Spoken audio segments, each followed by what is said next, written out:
Okay, we now proceed to Mr. Coffman of Colorado. Thank you, Mr. Chairman. Let me go over a number of points, and if somebody could address them when I raise a question. First of all, I think that suicide in the military is a failure of small unit leaders, really at the non-commissioned officer level. And so I think that everything has to be done to make sure that the NCOs at the fire team level, at the squad leader level, or whatever the equivalent in a respective branch of service is for that position, feels responsible for those under their leadership.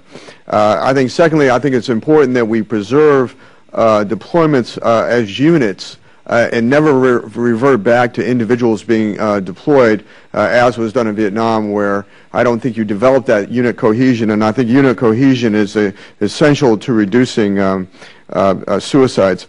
I think that what the military has done in terms of decompression from members who have been deployed before they return home to their families or before they revert to a reserve status, again united with their families, I think is very important, and I think we've gone a long ways in doing that. I want to encourage that. I was in Marine Corps Light Armored Reconnaissance in the first Gulf War. A lot of stress in the build-up to the ground war. In anticipating casualties at a level that did not occur, fortunately. But strong interdependent bonds are built, certainly in ground combat units, and I suspect in other components as well. And then all of a sudden, I was released back as a civilian, and so it took 72 hours, literally, to process this out. Once I hit the ground in North Carolina, to being home in Colorado was about 72 hours. And that's way too fast, and I think that we know better in terms of doing that now. I understand that the United States Army has gone forward with some innovative programs in terms of having collateral assignments. I think even down to the small unit level of folks that are trained in terms of stress management, if I understand that correctly. And I'd like to know if the Marine Corps, in terms of its ground combat units, has done the same. If you could comment on that. Post-traumatic stress disorder, we've got to elevate it to the status of a wound, and we don't. In any other wound, we require treatment before, and we do everything we can to mitigate that wound. Before we release that individual, and we need to, and we don't do that in post-traumatic stress disorder, is my understanding. We need to do that, and I'd love to have somebody comment on that. I think that having also served in Iraq with the United States Marine Corps in 2005, 2006, when I look back between the first Gulf War and the Iraq War, I think a big difference is in the Iraq War, you could go out on patrol in the day, come back to whether it's a forward operating base or a major base camp, and have access to electronic communications in real time with your family. And I think in the first Gulf War, we just checked out. I think people that went to Vietnam checked out. They didn't have that access. And so they departed the pattern, went off to war, only communicated by snail mail.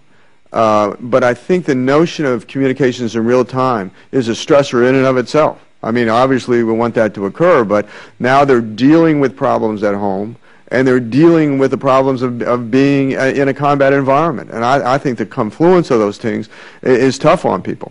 And so I've raised some issues and some questions, and take it away.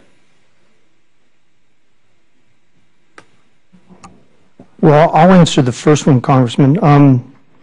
We do have an embedded program. We're very proud of it. It's called OSCAR, and this is our Operational Stress Control and Readiness Program. And we have 3 tiers to this OSCAR. The first are the providers. These are the mental health care specialists, and we have them at the division and down at the regimental level. Then our next one is we have what we call the extenders, and these are corpsmen and other professional health care, as well as our chaplains, and they receive some training. And then we have what we call the mentors, and we have approximately 75 mentors per unit. And this is battalion level, battalion, squadron level, but right now it's focused on the battalions. And so we've embedded this in these forward units that are forward deployed so that they can ask for help and so that they can receive that quick referral while they're forward deployed and still dancing with the dragon, if you will. Your other point about NCO leadership, I think you're spot on. And that's why we did our Never Leave a Marine Behind program. We began our peer-to-peer suicide prevention, bystander intervention type training with the NCO program, focused on the NCO. I think it was in 2009, on our peak of our suicides, that we were having an executive force preservation board, and the NCOs that were represented there said, give us this problem. Let us take this on. And we gave it to them, as I mentioned in my statement, and we've seen some benefits. So I hope that answers your two questions. We are embedded, and we are embedded forward, and we've seen some fruit. The only thing I would add is that our non-commissioned officer corps is the backbone of our Army. I mean, they carry the heavy load in our Army each and every day.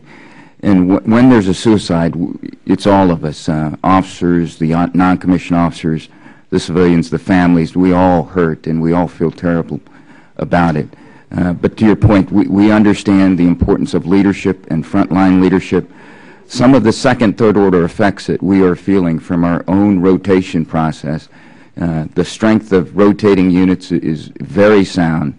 And then when you bring those units back and you have to break them apart to get the next units ready, that lack of leadership and knowledge and transition of that individual soldier that was on a hilltop in Afghanistan under all types of stress, and not having the same non-commissioned officer there in the next year when he moves to his next unit or where he goes to his school, sometimes there's a breakdown there, and that's what we're trying to get after. How do we identify within the law, the HIPAA laws, and all the requirements to manage that individual's personal well-being, but also let leaders and behavioral health specialists where he's going know the challenges and stresses that he's under.